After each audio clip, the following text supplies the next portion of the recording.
Hola a todos, en este video vamos a hablar de variables cualitativas o variables categóricas. Específicamente vamos a trabajar pruebas de independencia para este tipo de variables. ¿Cuál es el objetivo? Cuando estamos haciendo análisis de regresión, muchas veces queremos analizar la relación entre las diferentes variables para establecer multicolinialidad. Cuando trabajamos con variables que son cuantitativas, no hay problema, uno puede medir correlación, uno puede graficarlas, incluso la dispersión, y se ve si existen esas relaciones entre las variables independientes, entre las X. Sin embargo, cuando estamos trabajando con variables categóricas y queremos establecer si son independientes o no, o en este lenguaje se habla de asociación de esas variables, el tratamiento que se le da es un poco diferente. Entonces, como para hacer un pequeño ejemplo introductorio, imagínense la situación en la que vamos hacemos una encuesta a hombres y mujeres, donde se les pregunta acerca de el género musical que más les gusta, entre dos opciones, rock o balada. Tenemos en la tabla de respuestas la frecuencia, digamos que 15 hombres dijeron que rock, 45 mujeres rock, 5 hombres balada y 15 mujeres balada. Entonces la pregunta sería si existen alguna relación entre el género musical y el género de la persona. Entonces, digamos que alguien de una forma desprevenida, analizando la tabla, de pronto solamente enfocándose en las frecuencias, puede decir, bueno, al hombre le gusta menos el rock que a la mujer, y diría lo mismo en la balada, pero ¿por qué? Porque el problema es que aquí, si se dan cuenta, el número de hombres que fueron encuestados es diferente al número de mujeres, entonces no sería un buen análisis solamente enfocarnos en la frecuencia. Preferiblemente, o un mejor análisis, miraría una probabilidad condicional. ¿Cómo calculamos esa probabilidad condicional? Sería la frecuencia, el número de hombres que dijo que le gustaba el rock sobre el total de hombres, es 0.75, los que le gustaba la sobre el total, y ahora vemos para el mismo cálculo para las mujeres, que es una probabilidad condicional. ¿Para cuál es la interpretación de esta probabilidad condicional? Ya la vamos a ver. Específicamente, esta primera probabilidad de 0.75 se refiere a la probabilidad de que le guste el rock, dado que es hombre. Ese es el 0.75. Y se dan cuenta, corresponde también a la misma probabilidad de que le guste el rock, dado que es mujer. Caso equivalente para la balada. Si se dan cuenta, la probabilidad de que le guste balada, dado que es hombre, es igual en este caso a la probabilidad de que le guste la balada, dado que es mujer. Este es un caso de, pues, extremo, digamos, en que son exactamente igual las categorías. Así que va a ser fácil definir que no existe una asociación entre variables, es decir, los gustos musicales de la persona no se ven influenciados de si son hombre o son mujer, porque miren que en este caso es lo mismo. Sin embargo, en general, así no va a ser la situación. En otros problemas, digamos que esas probabilidades no necesariamente van a dar iguales, por lo cual requerimos de un método un poco más formal para poder establecer si existe asociación o independencia entre las variables categóricas. Entonces vamos a definir cómo es este proceso.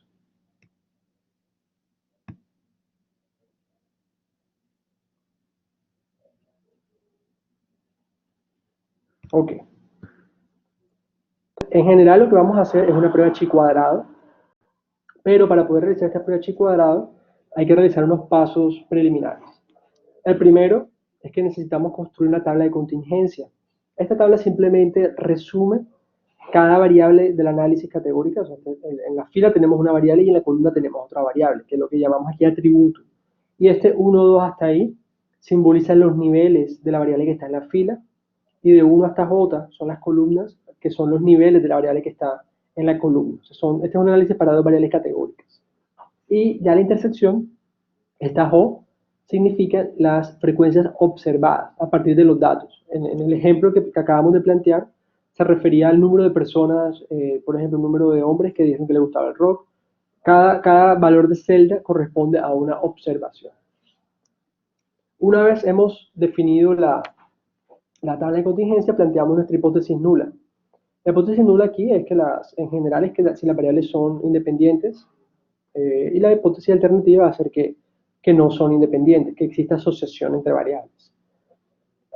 Una vez tenemos los valores observados, pasamos a calcular los valores esperados. Esto es como una frecuencia teórica, asumiendo que son independientes. O sea, ¿cómo se van a distribuir si son independientes? ¿Cómo se calcula? Para cada celda tenemos la suma de la fila, eso es RI, suma de la fila, donde está la celda, multiplicado por la suma de la columna, donde está la celda a la que estamos calculando el EIJ. Y se divide sobre el número total de los datos que tenemos. Una vez tenemos la frecuencia esperada, como también tenemos la observada, vamos a evaluar la diferencia, qué tan distantes están. Para eso utilizamos una variable chi cuadrado, la cual normalmente se utiliza para esto, para ver diferencias entre un teórico y un esperado. Ya muchos quizás están familiarizados con las pruebas de bondad de ajuste, una prueba chi cuadrado, donde se establece una ecuación parecida. Entonces, ¿qué tenemos? En la fórmula sencillamente se calcula la diferencia entre la frecuencia observada y la esperada al cuadrado y se divide entre la frecuencia teórica. Lo hacemos para cada celda y por eso tenemos la doble sumatoria, para poder sumar todas estas diferencias. Una vez hemos encontrado el estadístico de la prueba, nuestro chi, tenemos dos opciones. Podemos calcular el valor P, en este caso es el área a la derecha. Medimos el área a la derecha de este estadístico chi. Si es menor que alfa, en ese caso se rechazaría, y si es mayor que alfa no se rechaza la hipótesis nula, que son independientes. Si queremos utilizar mejor el estadístico crítico, entonces debemos calcular el chi cuadrado para el alfa de 0.05 a la derecha. Los grados de libertad. En general, cuando estamos trabajando este tipo de problemas, los grados de libertad se definen por el número de niveles de la fila y el número de niveles de la columna. Entonces, la formulita es i menos 1, o sea, cuántos niveles tiene la variable que está en las filas, multiplicado por j menos 1, el número de niveles de la variable que está en la columna menos 1. Y eso nos da los grados de libertad. Veamos ahora sí otro ejemplo. En este caso, estos datos se toman de un problema en el que se está analizando el balance en la tarjeta de crédito de unos clientes de un banco y se miran diversas variables para ver si afectan o no afectan. Se mira si el género de la persona, si es estudiante, la etnia a la que pertenece. En fin, se revisan diferentes variables tanto categóricas como numéricas o cuantitativas para determinar si existen asociación o en este caso si se puede establecer un modelo de regresión. No voy a hacer el problema de regresión en este caso, me voy a enfocar simplemente en el análisis de asociación o si son independientes dos variables puntualmente. La variable del género, si es hombre o mujer, y la variable de si es estudiante, que en este caso tenemos dos opciones, o no es estudiante o si es estudiante. Nos dan en el problema inmediatamente tenemos la tabla de contingencia, es decir, ya tenemos los valores observados, la O. Debemos calcular entonces los valores esperados. Me voy a ir a Excel, a la hoja de cálculo, bueno, no es Excel, es una hoja de cálculo. Empezamos. Tenemos entonces la tabla de contingencia, de cómo se interpreta. Decimos que 183 personas no son estudiantes dado que son mujeres y 177 no son estudiantes dado que son hombres. Eso en los datos que estamos analizando. Esta es O, ahora procedemos a calcular la E. ¿Cómo lo hacemos? Recuerden que es la suma de la fila que multiplica la suma de la columna a la que está la celda. Y esto se divide sobre N. N, en este caso es 400. Lo mismo para el segundo, para que no es estudiante, dado que es hombre. Entonces la frecuencia sería la suma de las filas, la misma fila, multiplica la suma de la segunda columna, que es donde está la celda. Y debemos dividir entre 400. Miren que están dando valores parecidos a las frecuencias esperadas con las observadas. Repetimos lo mismo para, para el sí, de la suma, ahora es de la segunda fila, multiplica la suma de la primera columna.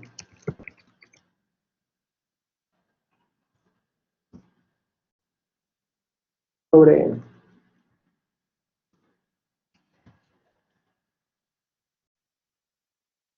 Segunda fila multiplicado por la segunda columna.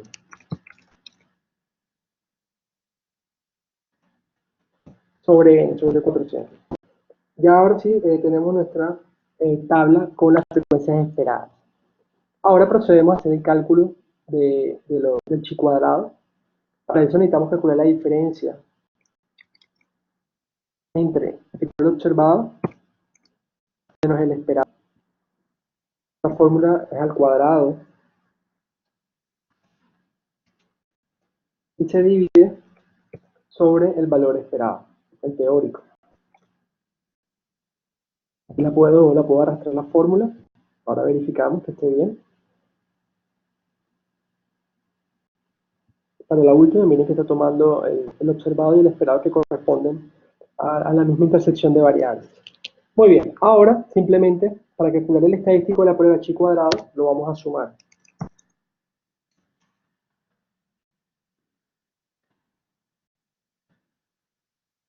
¿Cuál es la interpretación que le debemos dar a este chi cuadrado antes de hacer la prueba formal? Recuerden cómo se midió. Está midiendo, capturando una diferencia entre observado y teórico. Cuando uno hace una prueba de hipótesis en general, la hipótesis nula se traslada en la prueba, o sea, es decir, es el supuesto, como si esa hipótesis fuese cierta. Entonces aquí la hipótesis es que son independientes, la hipótesis nula es que son independientes. Asumiendo que eso es verdad, queremos medir esa diferencia. ¿Qué quiere decir? Que este chi cuadrado, para que sean independientes, conviene que sea pequeño. ¿Por qué? Porque está diciendo que la diferencia entre el observado y el teórico es pequeña. Si hubiesen diferencias grandes y ese chi cuadrado fuese muy alto, eso nos quiere decir de que en realidad ese supuesto de que son independientes no es muy cierto. ¿Listo? Ahora, esto desde el punto de vista intuitivo, pero formalmente, ¿cómo lo verificamos? Tenemos dos opciones. La primera es calcular el estadístico crítico. Vamos a calcular, como les decía, se rechaza entre más grande ese chi cuadrado. Eso quiere decir que el área va a estar a la derecha, ¿listo? Porque allá es donde está la zona de rechazo, cuando chi crece. Entonces se calcula este chi crítico con un 0.05, lo definí así a nivel de significancia, lo puedo cambiar dependiendo del problema. Para capturarlo requerimos los grados de libertad. ¿Cómo calculamos los grados de libertad? Sencillamente es 1 por j menos 1, donde i es el número de niveles de la variable de la fila y j es el número de niveles de la variable de la columna. Como i son 2, hay 2 filas nada más, y j también son 2 columnas, entonces sería 2 menos 1 por 2 menos 1, eso es igual a 1, es decir, un solo grado de libertad.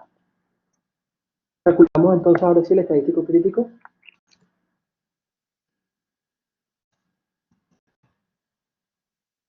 El chi cuadrado requiere la probabilidad 0.05.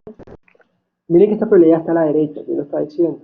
A la derecha, si están usando Excel, de pronto esta probabilidad que te pides a la izquierda, verifiquen eso. Deben revisar que la función que están usando corresponda de verdad al área de la derecha, o también si tienen sus tablas, es válido que hagan el análisis.